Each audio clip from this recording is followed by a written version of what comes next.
DD किसान, बदलते भारत की शान।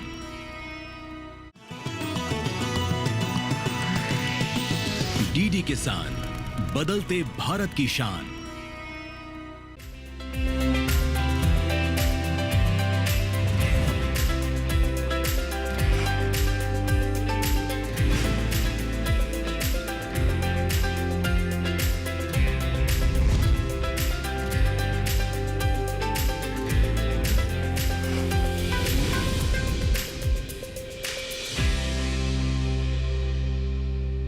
नमस्कार, आप देख रहे हैं दूरदर्शन किसान चैनल। सफल किसान कार्यक्रम में मैं अदिति शर्मा आप सभी का स्वागत करती हूं। हमारे इस विशेष कार्यक्रम में हम देश के अलग अलग क्षेत्रों के जो सफल किसान हैं उनसे आपकी मुलाकात करवाते हैं। आज की हमारी इस कड़ी में हम आपको दिखाएंगे एक ऐसे ही सफल किसान आर्य कुलदीप की कहानी, जो किसानों और कृषि के प्रति आपकी सोच को बदलने में कारगर साबित होगी। तो बिना किसी समय को गवाते हुए आइए रुख करते हैं राजधानी दिल्ली से सटे जौनती गांव का और इनकी दास्तान को जानते हैं।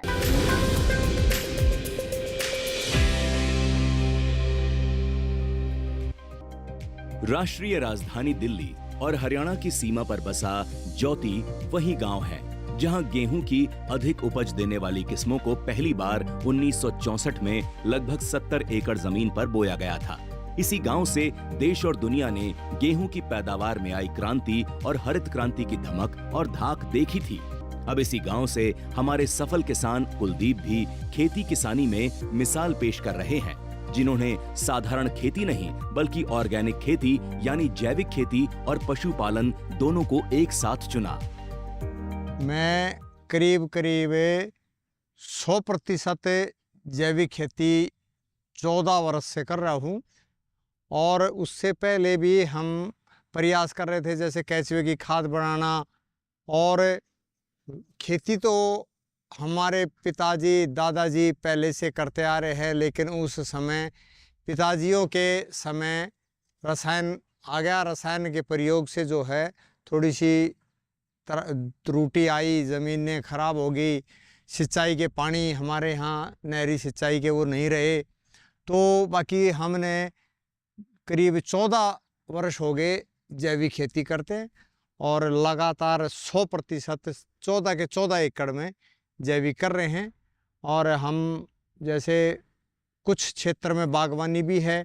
करीब हमारे पास थी 8 बीघा जिसमें हमारा बाग था, और बाकी फसलें गेहूँ, चना, सरसों, गाजर, मूली, मूंग ये लगाते थे। और आज भी हम उसी पद्धति पे हैं जो हमारे पिताजियों ने, माताजी ने प्रेरित किया, उस पे हम आज काम कर रहे हैं। अब ये जैविक खेती क्या है, जरा इसके बारे में विस्तार से जान लेते हैं। दरअसल जैविक खेती फसल उत्पादन की एक प्राचीन पद्धति है, जिसमें फसलों के उत्पादन में गोबर की खाद, कंपोस्ट, जीवाणु खाद, फसलों के अवशेष और प्रकृति में उपलब्ध कई तरह के खनिज पदार्थों के जरिए पौधों को पोषक तत्व दिए जाते हैं। यानी ऐसी खेती में प्रकृति में पाए जाने वाले तत्वों को कीटनाशक के रूप में प्रयोग किया जाता है। जैविक खेती को लेकर शायद हमारे सफल किसान जानते हैं कि जिस तरह जैविक खेती बीते कुछ समय में लोकप्रिय हुई, उस हिसाब से आने वाला समय जैविक खेती का ही है। इसलिए वो पिछले 14 सालों से जैविक खेती ही कर रहे हैं। जैविक खेती को लेकर कुलदीप का मानना है कि जैविक खेती पशुपालन के बिना मुश्किल है। कुलदीप ने जैविक खेती को और बेहतर तरीके से करने के लिए ही पशुपालन करना शुरू किया था। अब वो अपने खेतों के लिए जीवामृत बनाने के लिए गोबर, गौमूत्र, बेसन, प्याज का रस, नीम का पत्ता, डीकंपोजर, मिर्च, लहसुन इत्यादि का प्रयोग करते हैं। सबसे अच्छी बात यह है कि जीवामृत बनाने के लिए इन्हें बाजार से कुछ भी लाने की जरूरत नहीं पड़ती। खाद का इंतजाम भी पशुओं के अपशिष्ट से हो जाता है, मतलब आम के आम और गुठलियों के दाम। मैं जैविक खेती करता हूँ, जैविक प्राकृतिक खेती, जिसके साथ में पशुपालन का भी काम है हमारा। और पशु के बगैर जैविक खेती भी संभव नहीं है। इसलिए हमारे पास गायें हैं, और ये जैविक खेती कर रहे हैं, काफ़ी सालों से कर रहे हैं। पशुपालन का काम भी हमारा काफ़ी लंबे समय से ही है। पशुपालन तो किसान लगभग में बहुत वर्षों से हमारे जैसे पिताजी हैं, दादाजी करते आ रहे हैं, तो हमने एक विशेष ध्यान दिया है कि भाई हम देसी गाय पालें और उसके साथ जैविक खेती करें। किसान कुलदीप का मानना है कि गांव में खेती बाड़ी आपसी सहयोग से की जाए तो काफी फायदा होता है और इससे आय में वृद्धि के साथ गांव का भी विकास होगा। तो वहीं सहफसली जैविक खेती पर सोने पर सुहागा का काम कर रही, जिससे कुलदीप को 2 गुना लाभ हो रहा है। इस तरह सहफसली खेती करने से मेहनत मजदूरी के साथ साथ पानी, खाद और कटाई का खर्चा निकल आता है। जैविक खेती में फसल चक्र भी बहुत ज़रूरी है। उससे हमें एक तो किसी भी प्रकार का जो हमारे खेत में है, जैसे धान की पराली है, गेहूं की है या कोई भी फसल है, उसको बाहर ना डाल के खेत में ही उसको दबा दिया जाता है, जिससे हमारे खाद का भी काम करेगी। और हम जैसे चना है, चने के बीज सरसों, गेहूं है उसके बीज सरसों, गाजर के बीज मूली, इस तरह जो है ना 2 डबल फसलें जो है ना एक ही एकड़ में 2 फसलें, जिससे आमदनी में गिरावट ना आए। तो कई बार क्या होता है कि एक फसल कमज़ोर है तो दूसरी उसको पूर्ति करने में सहायक रहेगी। पूर्ण रूप से प्राकृतिक खेती करने वाला किसान कई फसलें अगर लगाएगा तो आमदनी हमारी बढ़ेगी। जैसे हमारा ये अमरूद है, इसके बीच में करेला है, ककड़ी है, घिया है, भिंडी है। तो एक तरफ से अमरूद, दूसरी तरफ से जो खाली जगह है हमारी बीच में, उसमें सब्जियां हैं।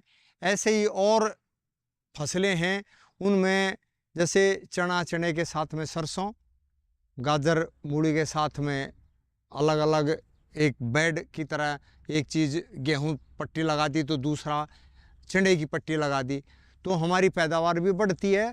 और एक दूसरी फसल को जैसे नाइट्रोजन वगैरह की पूर्ति करने में जैसे चना है हमारा, वो पूर्ति करता है। जैविक खेती के लिए मिट्टी की गुणवत्ता अच्छी होना बेहद जरूरी है, लेकिन इन दिनों रसायनों का इस्तेमाल बहुत अधिक बढ़ चुका है। नतीजा ये हो रहा है कि इससे स्वास्थ्य भी खराब हो रहा है और खेत की मिट्टी भी कमजोर पड़ रही है। रासायनिक पदार्थ पानी के साथ मिलकर जमीन के नीचे स्थित पानी तक भी पहुंच रहे हैं और उसे भी प्रदूषित कर रहे हैं। ऐसे में जैविक खेती बेहद फायदेमंद साबित हो रही है।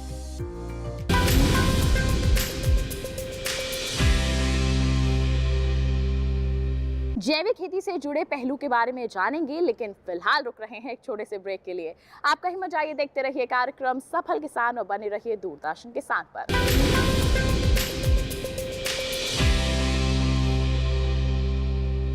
सोने की चमक और बढ़ जाती है जब वो खरा हो।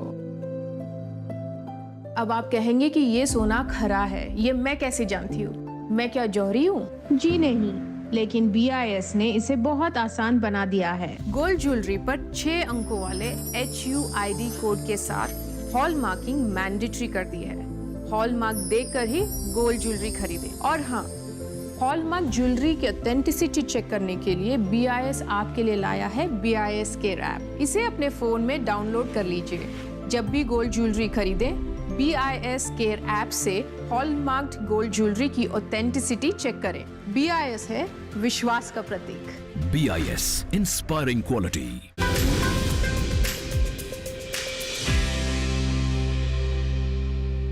ब्रेक के बाद दूरदर्शन किसान के कार्यक्रम सफल किसान में आप सभी का फिर से स्वागत।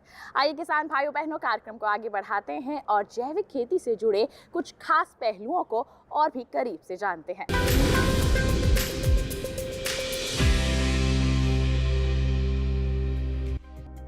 जैविक खेती में नीम ऑयल या गोमूत्र मिलाकर बनाया कीटनाशक इस्तेमाल किया जाता है। वैसे अलग अलग किसान अलग अलग विधि से जैविक कीटनाशक बनाते हैं। अब हमारे सफल किसान कुलदीप अपने खेतों के लिए कीटनाशक अपनी गाय से मिलने वाले गोबर और मूत्र से ही तैयार कर लेते हैं। वहीं खाद बनाने का तरीका भी जैविक खेती में बेहद फायदेमंद साबित हो रहा है।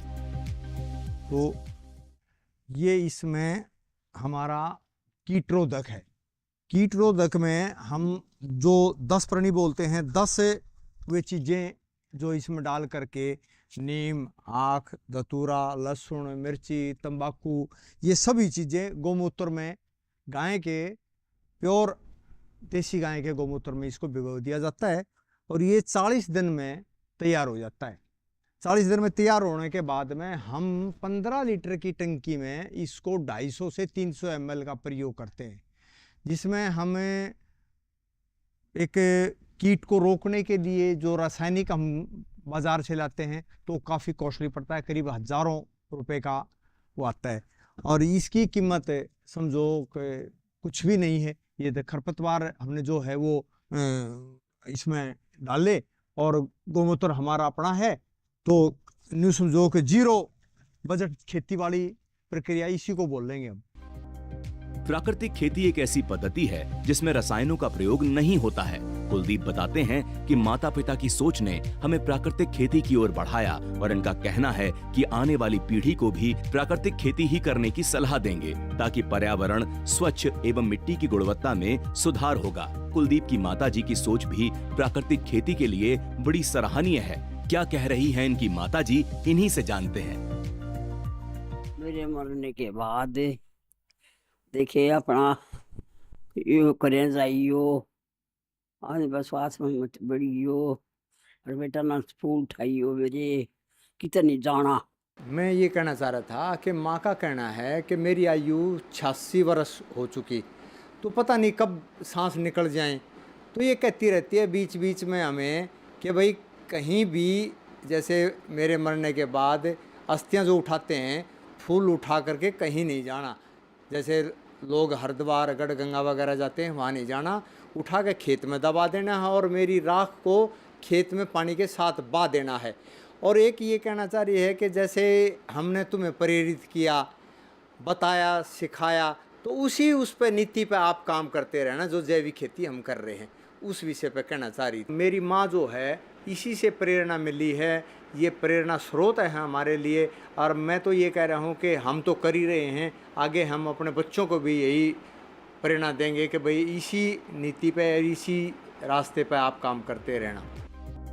जैविक खेती वाकई सभी के लिए फायदेमंद है, लेकिन इसके बावजूद किसानों के लिए एक दिक्कत जैविक फसल को बाजार में सही दामों पर बेचने की है, क्योंकि इसमें मेहनत थोड़ी अधिक होने के चलते जैविक फसल दूसरी फल सब्जियों से थोड़ी महंगी होती है। लेकिन सोचने वाली बात यह है कि जैविक खेती से उपजी फसल आपके सेवन के लिए फायदेमंद कितनी है। ऐसे में किसान कुलदीप जैविक खेती ही नहीं करते, बल्कि अपने खेत में उगने वाली उपज से कई तरह के प्रोडक्ट बनाते हैं, जिनकी डिमांड लगातार बढ़ती जा रही है। प्राकृतिक खेती की मैंने कृषि विज्ञान केंद्र उजवा के सहयोग से ट्रेनिंग ली और उस ट्रेनिंग का मैं कर तो पहले से रहा था, लेकिन उस ट्रेनिंग का मेरे को बहुत ही लाभ रहा। उसमें जैसे केंद्र का इतना सहयोग था कि हमारे यहाँ खेत पे विजिट करना और हमें बीच बीच में जैसे जैसे कोई जानकारी की आवश्यकता रही तो वो भी हमें बताना। और पूसा संस्थान का बड़ा रोल है इसमें कि वहाँ के डॉक्टर जो हैं वो यहाँ हमें सलाह देते रहे, मिट्टी पानी की जांच के लिए प्रेरित करते रहते हैं। नहीं तो हम किसानों को तो इतनी जानकारी है नहीं। दूसरा अब एक मुहिम चली है कि दिल्ली सरकार, पूसा संस्थान, कृषि विज्ञान केंद्र, हमारे यहाँ तो दिल्ली में एक ही है, वो मिट्टी के पानी के सैंपल लेके जाती है और किसानों को बताती है कि भी आप में पानी में ये कमियां हैं और आपकी ज़मीन में ये इसका प्रयोग करो। तो किसानों को इसका कृषि विज्ञान केंद्र का, पूसा संस्थान का बहुत बड़ा योगदान है। प्राकृतिक खेती में सबसे अच्छा जो उपयोग है वो है सब्जियों में, क्योंकि ज़्यादातर ये आज के समय में ये देखा गया है कि सब्जियों में जो है रासायनिक खाद, उर्वरक और कीटनाशकों का और खरपतवारनाशी का ज़्यादा से ज़्यादा प्रयोग होता है, जिससे कि हमारा सब्जियों का जो गुणवत्ता है ख़राब तो होता ही है, साथ ही साथ वातावरण भी ख़राब होता है। तो हम किसान भाइयों से ये बताना चाहते हैं कि जो भी सब्जी वाले खेती करते हैं उसमें आज के समय में, क्योंकि हम दिल्ली के आसपास के हैं, तो एक बहुत बड़ा सुनहरा अवसर है कि यहाँ पे मार्केट बहुत बड़ा उपलब्ध है।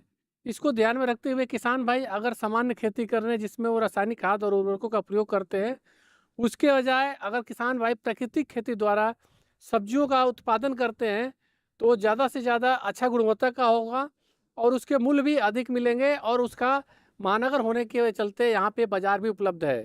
तो किसान कम समय में और अगर प्राकृतिक खेती जो उनके पास संसाधन उपलब्ध है उसके लिए उनको कहीं बाहर जाने की जरूरत नहीं है। किसान आर्या कुलदीप को खेती किसानी से जुड़े कई तकनीकों के बारे में पूसा इंस्टीट्यूट और किसान विज्ञान केंद्र से पता लगा, जो किसानों के फायदे के लिए लगातार काम करते हैं और जिनके मार्गदर्शन से हजारों लाखों किसान बेहतर तरीके से खेती किसानी कर पाते हैं।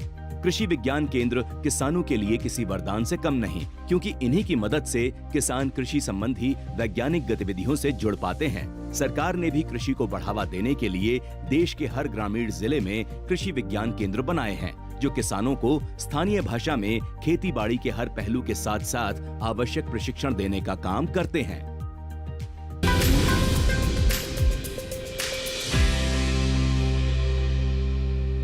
ये तो साफ हो गया कि कृषि विज्ञान केंद्र किसानों के मार्गदर्शन के लिए हमेशा से ही तत्पर है और किसानों के समक्ष जैविक खेती को लोकप्रिय बनाने में कृषि विज्ञान केंद्रों की भी अहम भूमिका है। इसी के संदर्भ में और भी ज्यादा जानकारियां हासिल करेंगे, लेकिन फिलहाल वक्त हो चला है एक और छोटे से ब्रेक का। आप कहीं मत जाइए, देखते रहिए कार्यक्रम सफल किसान और बने रहिए दूरदर्शन किसान पर।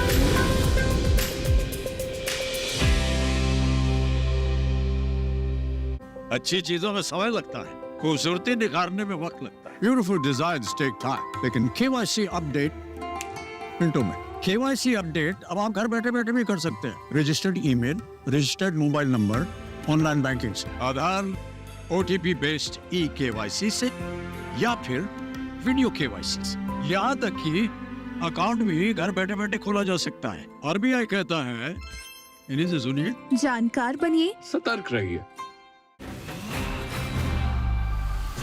ये तुम्हारा खेत नहीं, खेल का मैदान है। अकेले क्या कर लोगे? अकेले नहीं, मेरे साथ है मेरा यार, जिसके सामने हुई अड़ियल मंडूसी की भी हार तुम्हारी तरह। IIL के ट्रैक्टर ब्रांड का मिलियन, गेहूं का पहरेदार, अड़ियल मंडूसी की हार।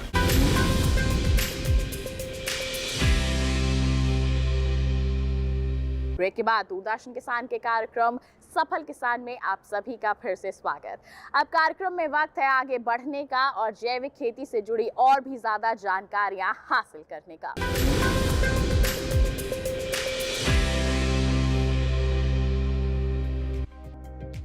जैसा कि हमने बताया कि किसान आर्या कुलदीप का मानना है कि पशुओं के बिना जैविक खेती अधूरी है। उनकी माने तो पशु अगर दूध दही ना भी दें तो भी जैविक खेती के लिए उन्हें किसान को रखना चाहिए। अब जब पशु इतने जरूरी हैं, तो खेती किसानी में उनका ख्याल रखना भी बेहद जरूरी हो जाता है। किसान आर्या कुलदीप कैसे अपने पशुओं का ख्याल रखते हैं, आइए जानते हैं उन्हीं की जबानी। हमारा पशुपालन का काम है, तो पशुपालन में हमारे पास गायें हैं। हमारा गाय का घी जो है उससे हम करीब करीब 10,000 रुपये महीना तो हम बिक्री करके कमाते हैं। और इससे ऊपर क्या है कि पूरे परिवार का छाछ, दही, दूध, मक्खन वो भी हमारे घर के काम आता है और बिक्री में करीब 10,000 रुपये प्रति महीने के हिसाब से हम पशुओं से ले लेते हैं। और दूसरी बात है, हमने ये मान रखा है कि खाली दूध और दही के लिए, घी के लिए पशु नहीं है। पशु हमारे लिए गोबर, गोमूत्र दोनों इतनी कीमती चीजें हैं कि दूध ना भी दे तो भी हमें रखना चाहिए। ये हमारी विशेषता है जैविक खेती में। इसके बगैर जैविक खेती संभव नहीं है। पशुपालन में जैसे हमें चारे की आवश्यकता होती है, तो हमारे पास जैसे मुर्रा नस्ल की भैंस है, तो भैंस को सर्दी से बचाना है, गर्मी से बचाना है, तो सर्दी में सर्दी की तरह इंतजाम रखते हैं, जैसे शेड वगैरह में अंदर। और गाय को जो देसी नस्लें हैं वो इतना गर्मी कम महसूस नहीं करती। बाकी फिर भी हम व्यवस्था उसकी ये रखते हैं कि भाई पशु है और हमारे इधर जो जैसे कोई भी है, इंसान है या पशु है, डर जाता है, पंखे की आवश्यकता है तो पंखा के, और नहीं तो सर्दी में वैसे बंद हमने चारों तरफ से अपने जो गौशाला है हमारी, उसमें जाली के अपने दरवाजे लगाए हैं, विंडो हैं वो जाली की हैं, उन पे कपड़ा लगा देते हैं सर्दी से बचाने के लिए। और गर्मी में ओपन हो जाती है, मच्छर मक्खी किसी प्रकार की कोई दिक्कत नहीं है। ये थोड़ा सा विशेष ध्यान देना होता है।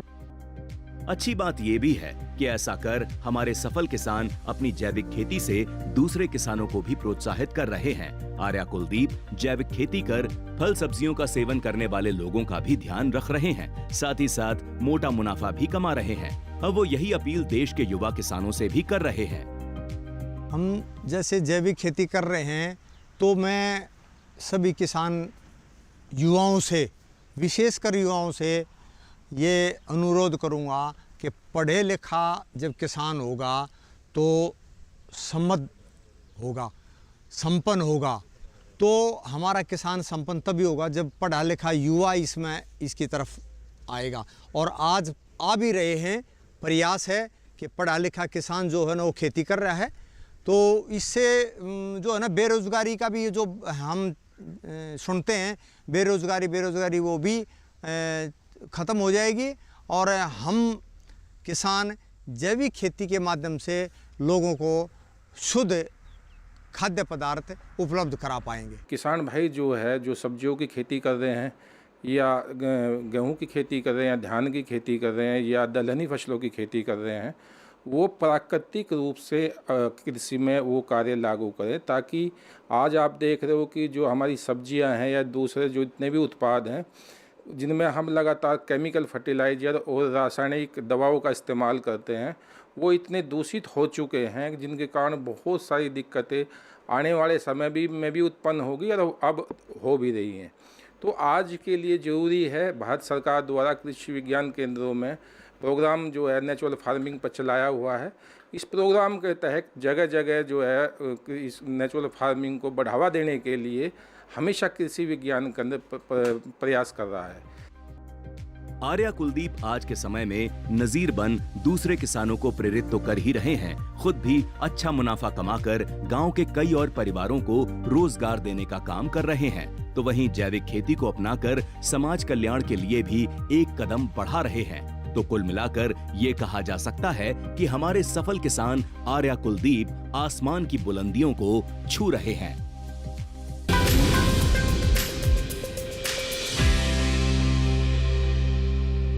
तो ये था किसान भाइयों बहनों आज का कार्यक्रम सफल किसान। उम्मीद करते हैं आज के हमारे सफल किसान से मिलकर आप भी जरूर प्रेरित हुए होंगे। साथ ही आपको बता दें, ऐसी ही कोई दास्तान आप हम तक पहुंचाना चाहते हैं तो ईमेल कीजिए हमें। ईमेल आईडी है safalkisandd@gmail.com या फिर आप हमें पत्र भी लिख सकते हैं। पता है हमारा सफल किसान, कमरा नंबर 77, CPC दूरदर्शन, खेलगांव, नई दिल्ली 110049।